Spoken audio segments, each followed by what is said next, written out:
Assalamualaikum warahmatullahi wabarakatuh. Saya Yudi Pramuko, tukang donat dari Parung, YouTuber tertua di semesta. Saya hari Sabtu ini mau bicara tentang Habib Rizik Syihab ya, sambil makan ya. Saya sambil makan ya. Nggak enak kalau nggak makan itu. Ini tentang Komnas HAM nih. Saya baca ini di Janji Mahfud MD, tokoh yang paling kontroversial. Sebelum jadi menteri dan sesudah jadi menteri. Dulu Mahfud MD ini bolak-balik ke Bawaslu ya, udah pasti tulisannya hitungannya udah pasti ya. Padahal Pak Mahfud waktu itu belum jadi apa-apa, tapi dia sebagai apa dia ngecek angka tuh, angka hitungan dulu. Dan sampai sekarang dia masih the newsmaker ya, membuat berita. Kadang-kadang ngeselin. ngeselin saya maksudnya. Ini orang gimana sih? Dulu waktu rumah ibunya di Pamekasan digeruduk gitu oleh orang-orang Madura, Pak Mahfud bilang orang-orang menggeruduk rumah ibu saya itu tindakan mereka itu dihadap. Tapi waktu Laskar FPI yang mati 6, yang syahid 6 itu dia nggak pernah ngecam bahwa pembunuhan itu dihadap, enggak. Itu kontroversialnya di situ. Siapa? Ya Pak Mahfud itu. Sekarang dia berjanji. Janji tinggal janji Mahfud ya. Ini di Republika ya, saya baca. Yang nulis Andri Saubani, wartawan ya. Awas ya Andri Saubani kalau salah nulis. Janji Mahfud. Kasus Laskar FPI diungkap di pengadilan. Komnas HAM telah menyerahkan hasil investigasi kasus Laskar FPI ke Presiden Jokowi ya, ada kabar Pak Mahfud ya, Menko Polhukam Mahfud MD ya. Terus Komisi Nasional, ini mau makan dulu lah.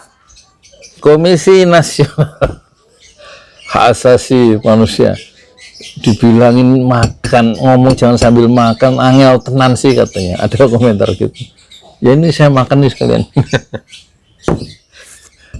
Komisi Nasional Hak Asasi Manusia Komnas HAM telah menyerahkan hasil investigasi tewasnya 6 Laskar FPI. FPI itu kepanjangan apa Pak Mahfud? Front Pembela Islam. Nggak boleh ngomong itu ya. Kepada Presiden Joko Widodo, dalam kurung Jokowi pada hari Kamis. Kamis kemarin ya, sekarang Sabtu ya. Menteri Koordinator Bidang Politik, Hukum, dan Keamanan Mahfud MD berjanji akan meneruskan laporan Komnas HAM ke pihak kepolisian. Jadi yang melakukan pembunuhan kan polisi ya. Jadi sekarang polisi diurus sama polisi. Menarik kan? Iya.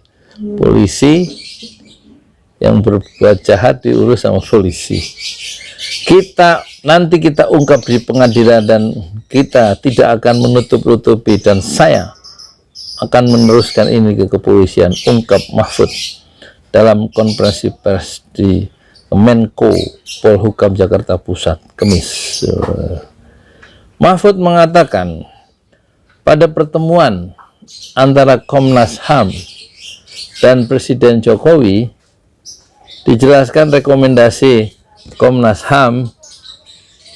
Menurut Mahfud, Presiden meminta kepadanya untuk mengawal rekomendasi Komnas HAM itu. Ya, janjinya dikawal ya. Presiden sesudah bertemu lama dengan beliau. Presiden sudah bertemu lama dengan beliau bertujuh ini mengajak saya berbicara yang isinya itu mengharap dikawal agar seluruh rekomendasi Komnas HAM itu ditindaklanjuti, tidak boleh ada yang disembunyikan, kata dia. Ya, siapa yang nyuruh sembunyikannya? Di sisi lain, Komisioner Komnas HAM Khairul Anam mengungkapkan pihaknya telah menyerahkan buku laporan dengan jumlah lebih dari 103 halaman. Ini kalau nggak ada makanannya, nggak boleh ngomong sambil makan. Nah, terus gimana? Buat apa ada piring di sini coba? Ada sendok, ada ya. Selain itu pihaknya juga memberikan flash disk yang berisi beberapa dokumen penunjang laporan yang diserahkan tersebut, gitu ya. Kami berharap memang dengan laporan yang cukup detail itu menambah terangnya peristiwa tadi, jadi memudahkan untuk melaksanakan rekomendasi. Yang kedua, sebagai modal awal untuk melakukan penegakan hukum, kata dia. Namun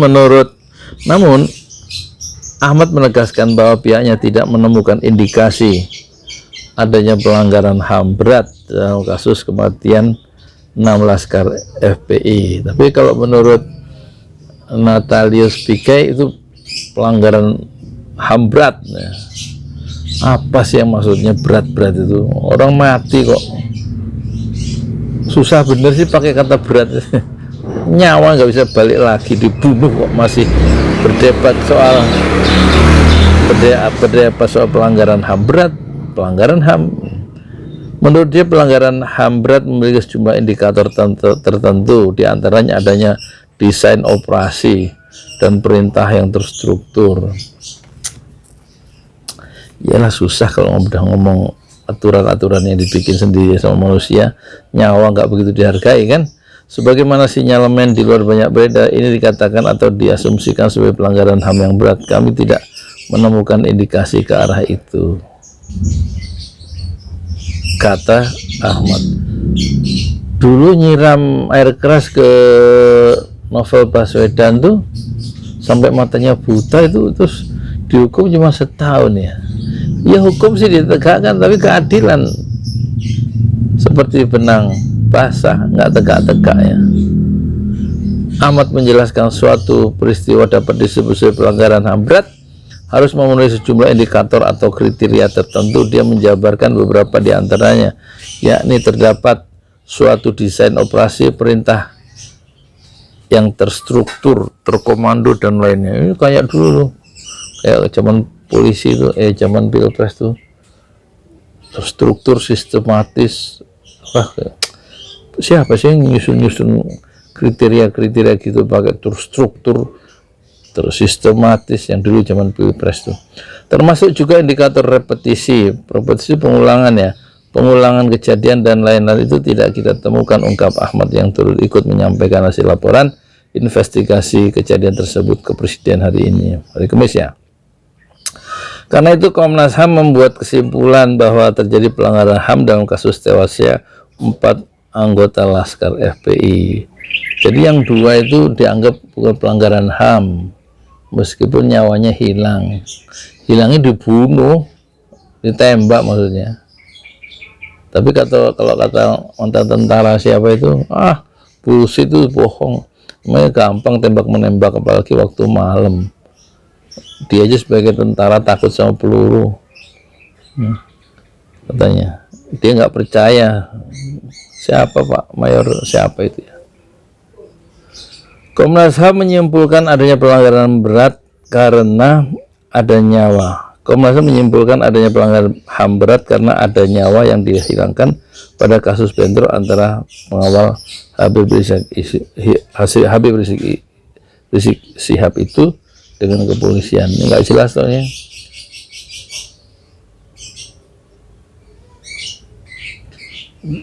Ya, salah tulis ini, salah ketik.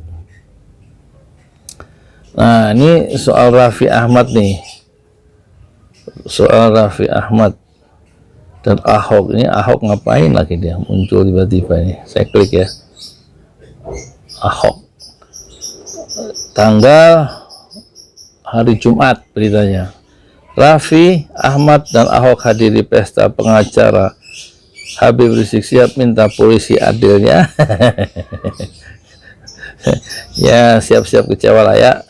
Menurut Aziz Januar, setiap tindakan tidak adil, pasti ada balasan dari Sang Pencipta.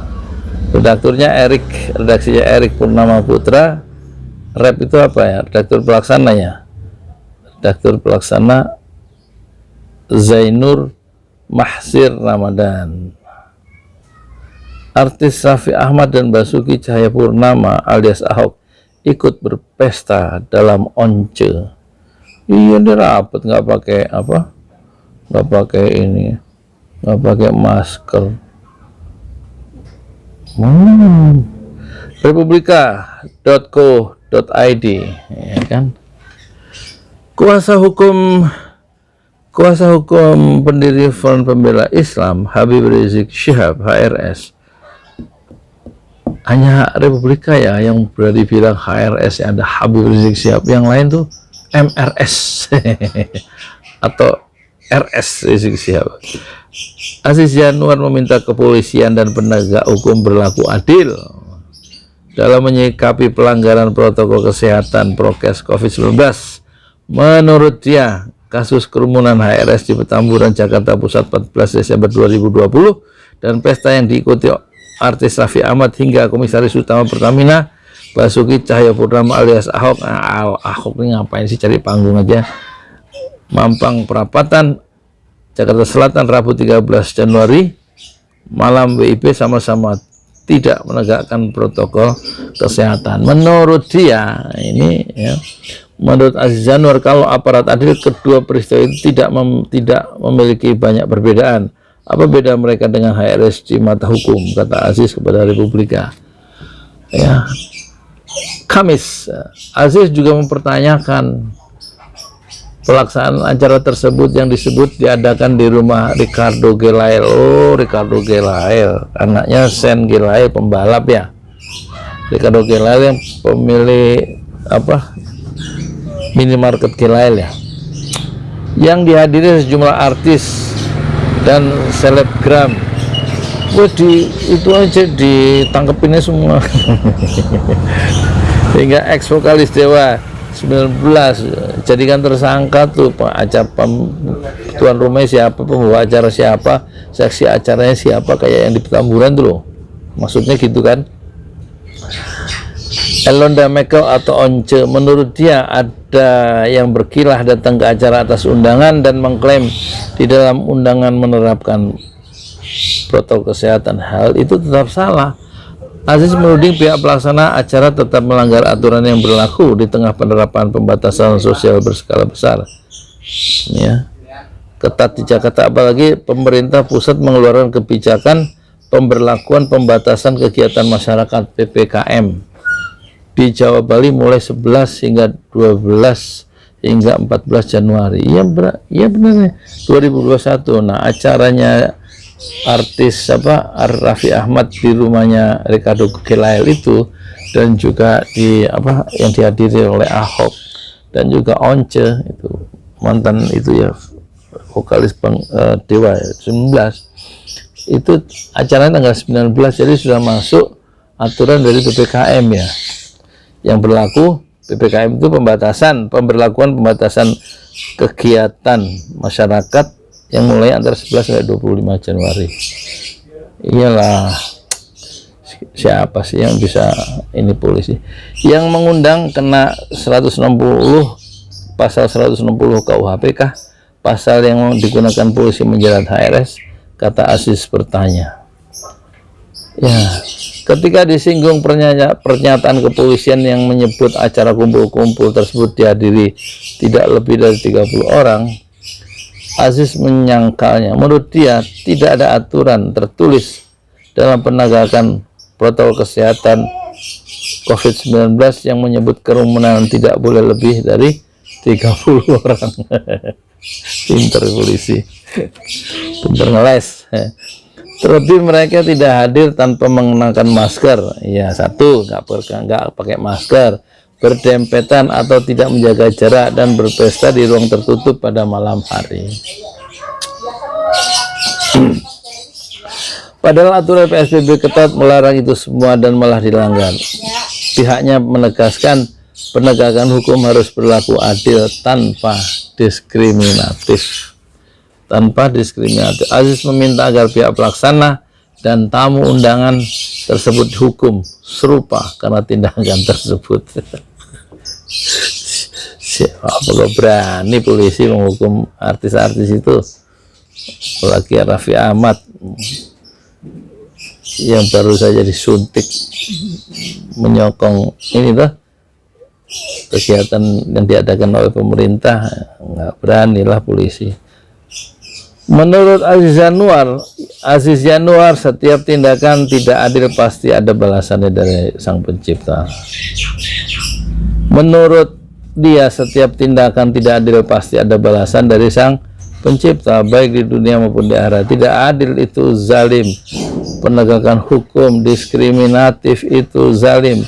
Zalim itu dibalas tunai di dunia, apalagi di akhirat, kata Aziz memperingatkan penegak hukum. Ya, siapa yang bisa memperingatkan penegak hukum ya, kecuali penegak hukum sendiri kan. Sebelumnya Raffi Ahmad disorot publik dan warganet karena tidak menerapkan protokol kesehatan saat menghadiri pesta di Jakarta Selatan Rabu malam waktu Indonesia Barat, bagian Barat. Ia dikecam juga oleh Dr. Tirta dan sudah saya muat di itu ya, di apa itu, di video yang berjudul Raffi Ahmad versus Habib Rizik Syihab ya, gitu. Padahal di pagi harinya ia dipilih, di pagi harinya hari itu, hari Rabu pagi itu, ia dipilih di Istana Merdeka Jakarta Pusat sebagai perwakilan milenial untuk mendapatkan vaksin pabrikan Sinovac bersama Presiden Jokowi dan petinggi lainnya. Ya itulah ya keadaan negeri kita sekarang ya, betapa masyarakat merasa hukum itu ditegakkan dengan tidak adil, perlakuan terhadap orang itu berbeda, pokoknya asal ada Habib Rizik salah ya. Tapi kegiatan yang serupa yang dilakukan oleh influencer istana itu tidak salah ya. Coba yang ikut kegiatan pesta itu misalnya Habib Rizik, langsung ditangkap Habib Rizik. Tapi nggak mungkin lah ditangkap karena Habib Rizik sudah ada di Bareskrim ya. Oh belum, masih di Polda kalau tanggal 13 ya. Tanggal 14 Januari baru dipindah ke Bareskrim dari rutan Polda Metro Jaya. Selamat menikmati ketidakadilan di negeri ini. Dan saya juga tidak bisa menikmati makanan. Tapi dikritik mulu sama penonton. Angel kata. Susah benar dikasih tahu. Assalamualaikum warahmatullahi wabarakatuh. Saya di Pramuka, tukang donat dari para YouTuber tertua di semesta Fasbir Sobran Jamila. Bersabarlah dengan kesabaran yang indah. Assalamualaikum warahmatullahi wabarakatuh.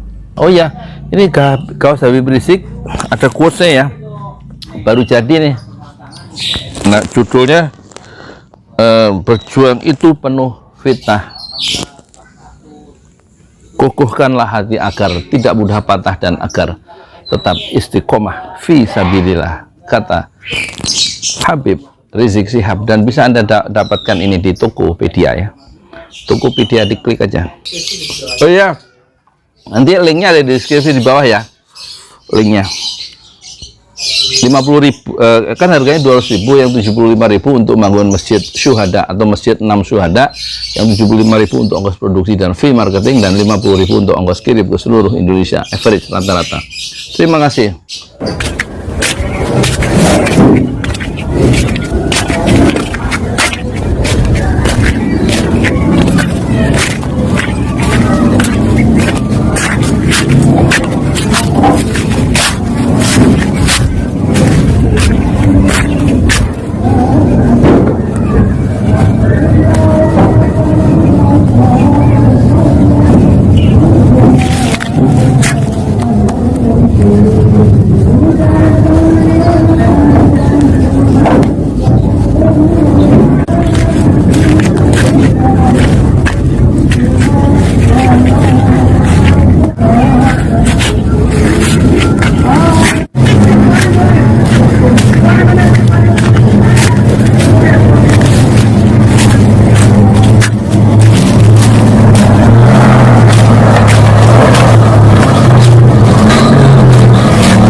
Sip.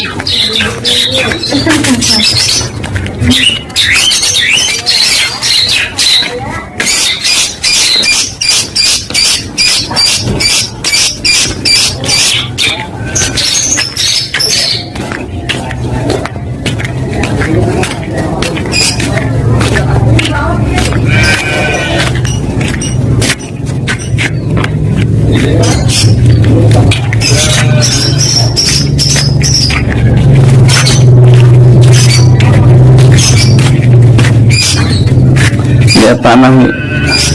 Aku jalan dari sini berapa menit.